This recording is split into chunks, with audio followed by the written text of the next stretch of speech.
Hey guys, InvaderGuy78 here. Today I'm going to show you an easy way to integrate e to the x sine x. And normally what you gotta do is you gotta realize that these are two functions, and then you could do di plus minus, and you gotta put sine x cos x. You gotta do all these integrals. We're not doing any of that. We're not doing all that. I'm gonna show you the easy way, the good way.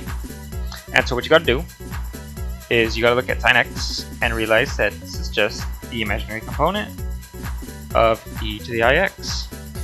Because as we all learned from kindergarten, this is equal to cos x plus I sine x. So what we're going to do is just say that this integral is equal to the imaginary component of this integral. Yeah. So, and then what we're going to do is when we use properties of algebra and say this is the same base, these are different exponents, we just add these exponents. So we get this integral. E to the x, and then it's just 1 plus I dx. And this is a baby easy integral. You learned this in first grade. And this just gets us 1 over 1 plus I e to the x 1 plus I. And you might be looking at this denominator down here and realizing, no, I don't really like this. But let's just look at this in a complex way. So we have 1 and I. And this number is right here. And as we all know, the magnitude of this number is square root of 2 because Pythagoras theorem, and this angle is tau over 8 because it's an eighth of a circle. So really, this number is just e square root of 2, square root of 2 e to the I tau over 8. But since we're dividing by it, what we do is just turn this into a reciprocal and make this exponent negative. And what we're left with, actually we could see that this number right here is completely real.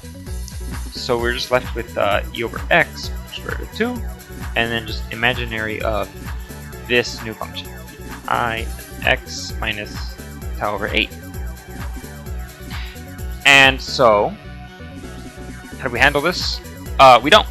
What we do is we use this relation up here and say, let's just take this, and this is just sine. So what we can do is just say that this is equal to a shifted sine. Is that easy? Right? And this is actually a minima, local minima, because you know it's right here. It's this angle. And if you want to be really fancy, you can use some trig identities to turn this into something.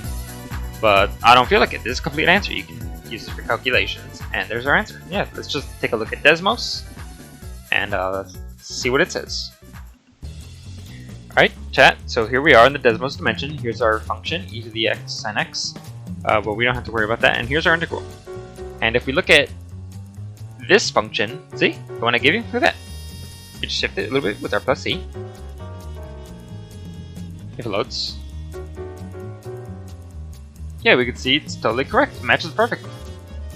And yeah, thanks for watching, guys. Hope it helps.